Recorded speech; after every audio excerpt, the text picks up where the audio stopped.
Jumpa lagi dari TV. Ya, laptop yang di samping ini adalah sebuah laptop Evo 3rd Edition yang paling murah yang bisa kalian beli saat video ini dibuat. Prosesornya pastinya udah pakai Intel Core generasi ke-12 yang jumlah core-nya melimpah itu. RAM-nya udah langsung DDR5, SSD sudah PCIe Gen 4, ada 2 konektor Thunderbolt. Harganya masih di kisaran 16 juta rupiah.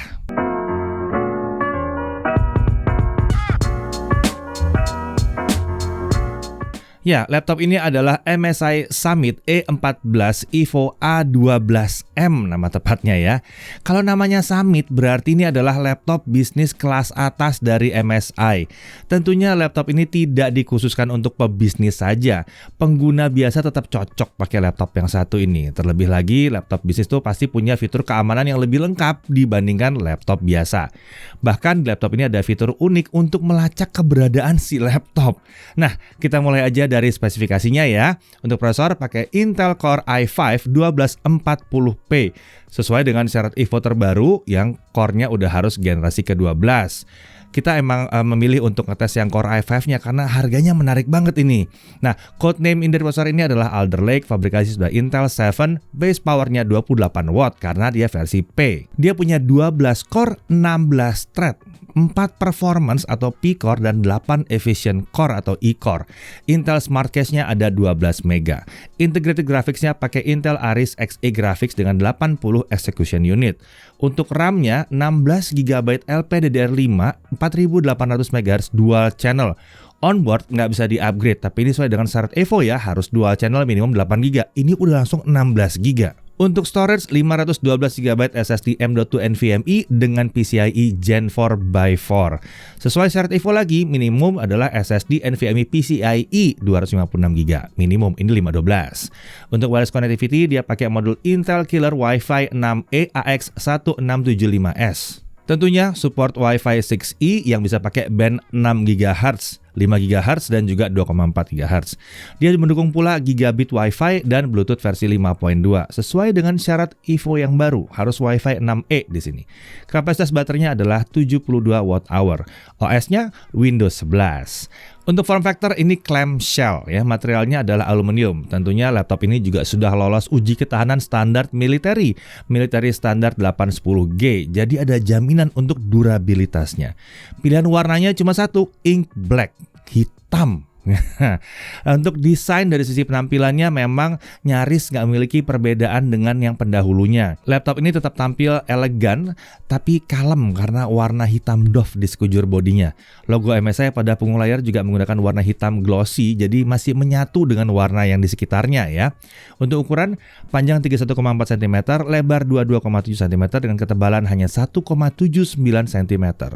Bobot laptopnya ini ada di 1,47 kg dengan charger 179 gram dan ini adalah charger Type-C 65 watt. Jadi bisa dipakai buat ngecharge smartphone juga. Total bobotnya kalau di bawah-bawah adalah 1,6 kg saja. Untuk display ini adalah layar 14 inci. Resolusinya 1920x1200 pixel, tentunya aspek rasio jadi 16:10.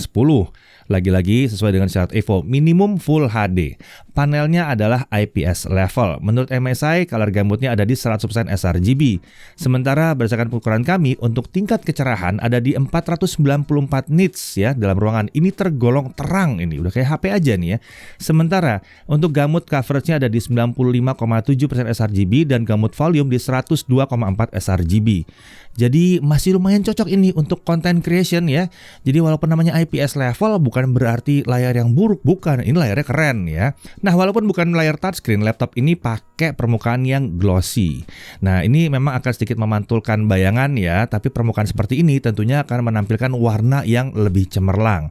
Bingkai layar juga sudah menggunakan desain yang tipis, jadi sesuai dengan syarat Evo yang harus tipis bingkai-bingkainya. Bagian layar juga dirancang akan mengangkat sisi belakang laptop saat dibuka, sehingga sirkulasi udara masuk jadi lebih lancar dan membuat posisi mengetik jadi lebih nyaman karena keyboardnya akan terangkat ya. Layar juga bisa dibuka lurus 180 derajat seperti laptop MSI seri bisnis dan productivity lainnya. Saat diluruskan, pengguna cukup menekan tombol F12 untuk memutar tampilan 180 derajat dengan cepat. Jadi memudahkan kalau kita ngobrol dengan teman kita atau rekan kerja kita itu untuk nunjukin apa yang kita lihat tadi. Nih, lihat nih. Nah, gitu.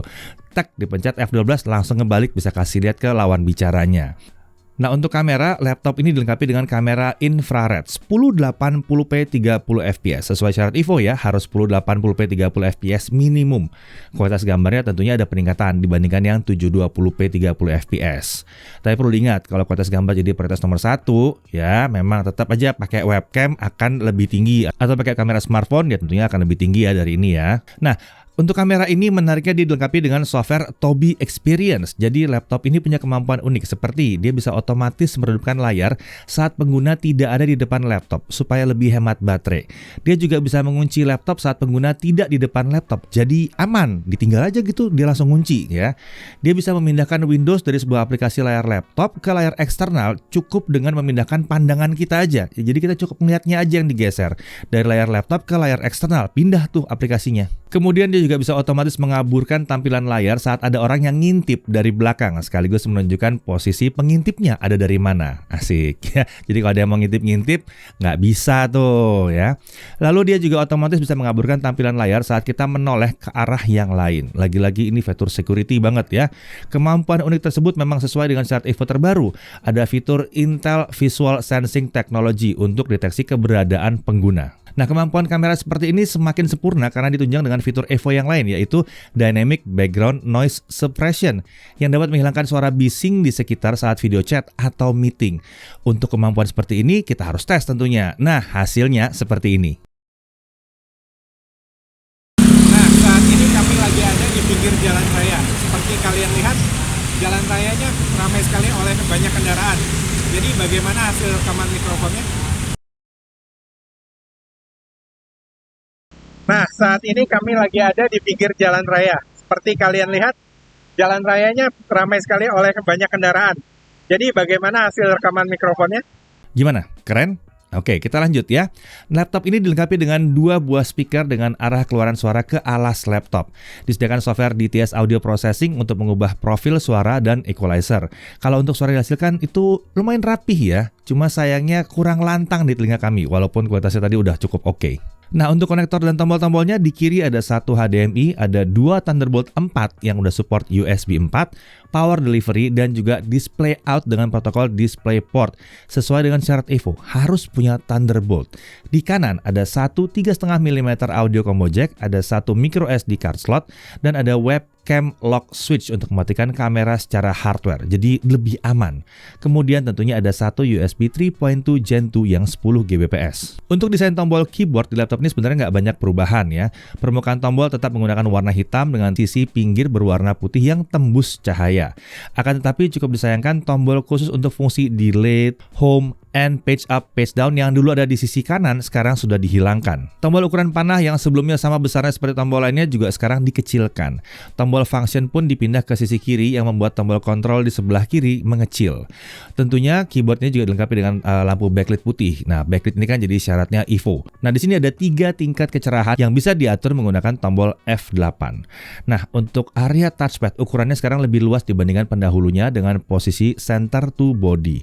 Area touchpad tersebut memanjang dari sisi kiri spacebar hingga ke tombol backslash sebelum tombol kontrol yang sebelah kanan. Tentunya yang satu ini juga pakai Precision Touchpad untuk memenuhi syarat Evo. Nah, dari sisi keamanan, selain ada fitur keamanan yang disediakan oleh software Tobii Experience dan webcam lock switch yang udah kita bahas tadi, laptop ini juga dilengkapi dengan sistem pengamanan lain seperti pengamanan biometrik dengan pengenalan wajah maupun sidik jari. Lagi-lagi ini sesuai standar Evo, harus ada pengamanan biometrik. Lalu ada juga fitur pelacak posisi laptop dengan software bernama Tile. Saat diaktifkan, posisi laptop dapat dilacak dengan menggunakan smartphone selama berada dalam jangkauan sinyal Bluetooth sekitar 250 feet atau sekitar 70-an meter. Tentunya Bluetooth di laptop dan smartphone harus dalam keadaan aktif.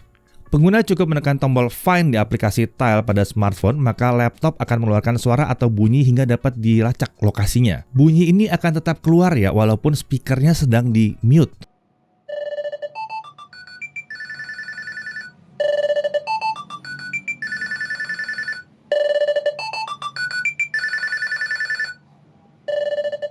Menariknya lagi, fitur ini tetap dapat bekerja walaupun laptop sudah di shutdown, asalkan baterainya nggak habis aja. Sementara kalau laptopnya berada di luar jangkauan Bluetooth, pengguna bisa melacaknya melalui menu Location History. Beralih ke cooling system. Sistem pendingin laptop ini pakai 3 buah heat pipe dengan 1 buah kipas. Pembuangan udara panas mengarah ke belakang ke permukaan layar sayangnya nih.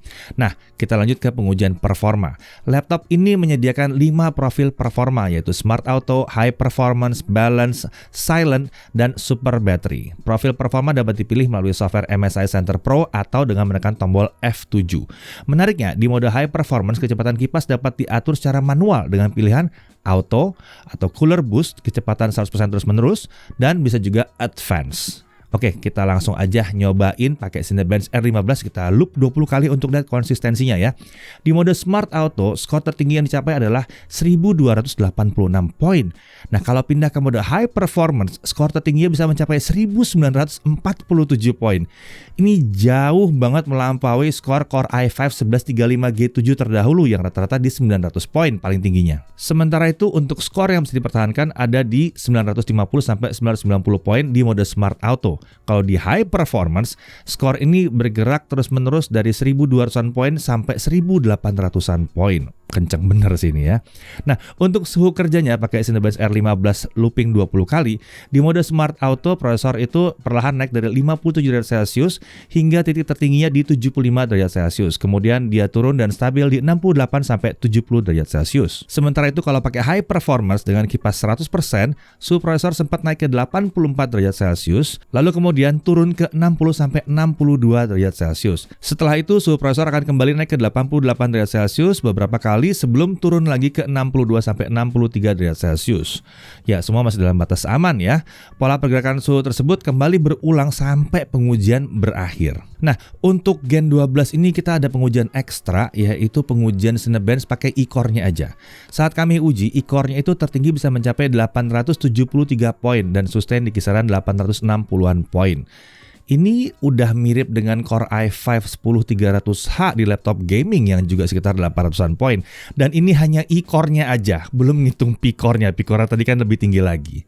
Oke, kalau pakai baterai gimana?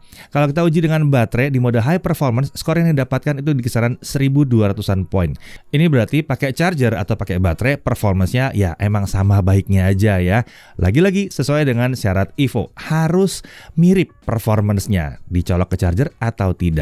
Oke, sekarang kita lanjut ke pengujian software aja langsung ya. Kita langsung pakai Blender aja sekarang ya. BMW 27 Scene dengan Blender 3.01. CPU rendering selesai dalam waktu 3 menit 45 detik. Tapi ingat, dia punya Thunderbolt port. Jadi kita pasang eksternal GPU bisa ya. Kita pakai eGPU dengan RTX 3070 Fe dengan akselerasi CUDA dan semua selesai dalam waktu 21 detik. Nah, suhu kerjanya pada saat dia lagi rendering tadi ya, itu tetap masih bisa terjaga di bawah 90 derajat Celcius. Ini tanpa eksternal GPU loh. Jadi semua pakai prosesornya aja ya. Itu kurang lebih sekitar segitu. Nah, kita beralih ke Adobe Premiere Pro CC 2022.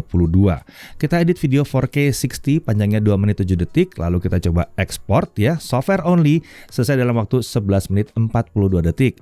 Kalau kita pakai OpenCL selesai dalam waktu 6 menit 59 detik. Sementara kalau kita pakai eksternal GPU pakai RTX 3070 Fe semua selesai dalam waktu 2 menit 36 detik.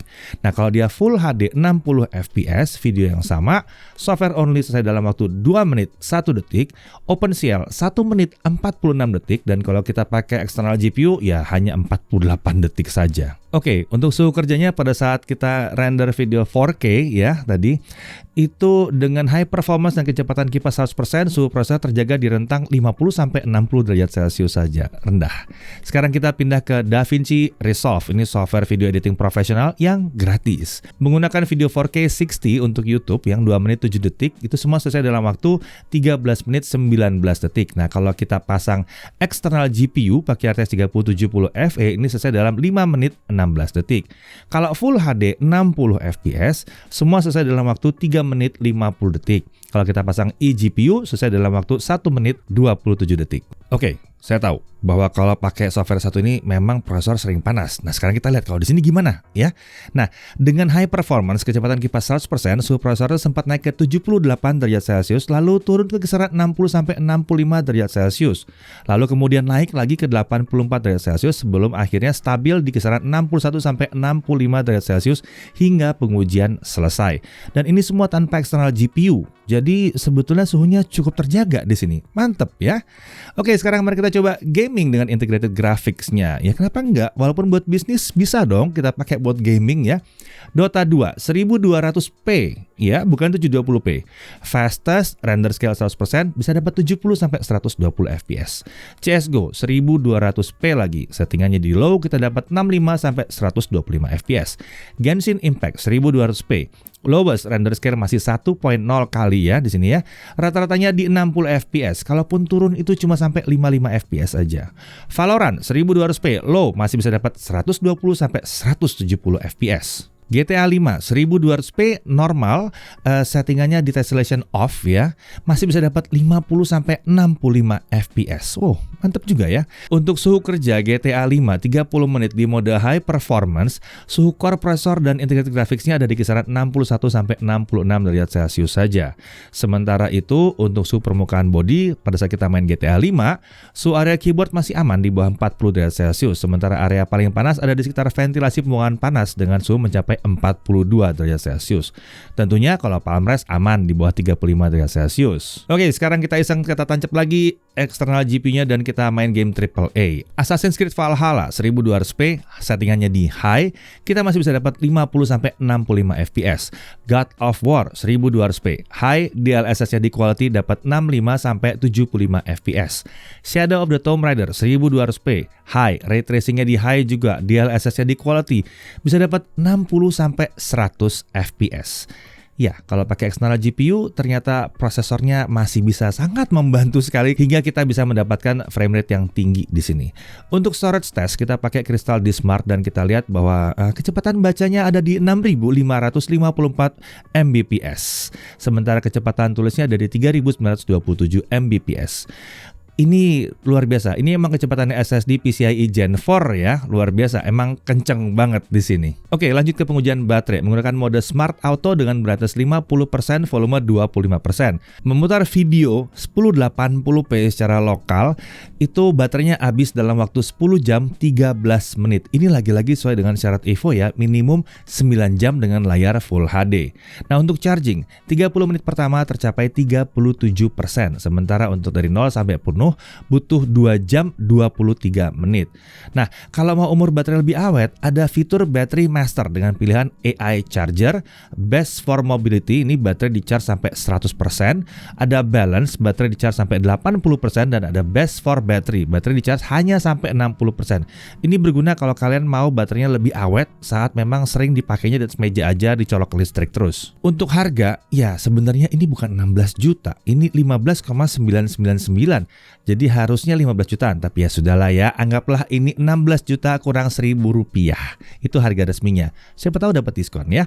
Nah, selain versi Core i5 ini tersedia juga versi Core i7 1280p dengan SSD 1 TB. Harganya ada di 19.999.000 rupiah. Untuk bonus pembelian ada MSI Sleeve Back ya di sini.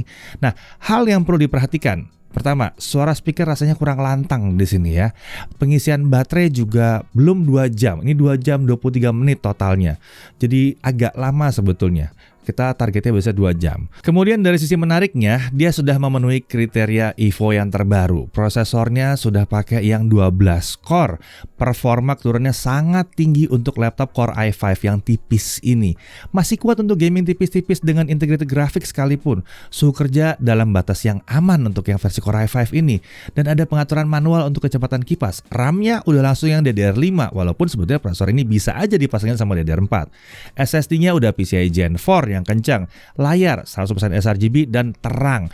Lalu ada 2 Thunderbolt di sini. Wi-Fi udah 6E, Bluetooth udah versi 5.2, kamera udah 1080p, fitur keamanannya lengkap banget ya. Bahkan ada fitur pelacak lokasi laptop. Lalu AI noise cancellation-nya juga keren ya. Nah, harganya juga menarik untuk semua yang ditawarkan. Ini cukup mengejutkan memang ya. Laptop Evo 3rd Edition dari MSI ini dijual dengan harga 15,9 juta aja. Sebuah harga yang tidak banyak berbeda dengan laptop Evo yang sebelumnya, yang performanya emang tertinggal kalau dibandingkan yang ini. Dan ini luar biasa banget, performanya emang tinggi sekali. Fiturnya juga udah baru, teknologinya juga lebih baik, jauh lebih baik bahkan ya. Ini semakin menarik mengingat bahwa ini adalah laptop bisnis kelas atas dari MSI, dimana seharusnya harganya sih nggak semurah ini ya. Pada akhirnya MSI Summit E14 Evo A12M ini adalah laptop Evo 3rd Edition paling murah yang bisa kalian dapatkan saat video ini dibuat, dengan fitur laptop bisnisnya lengkap semua di dalamnya. Saya Deddy Irfan, Jaga TV.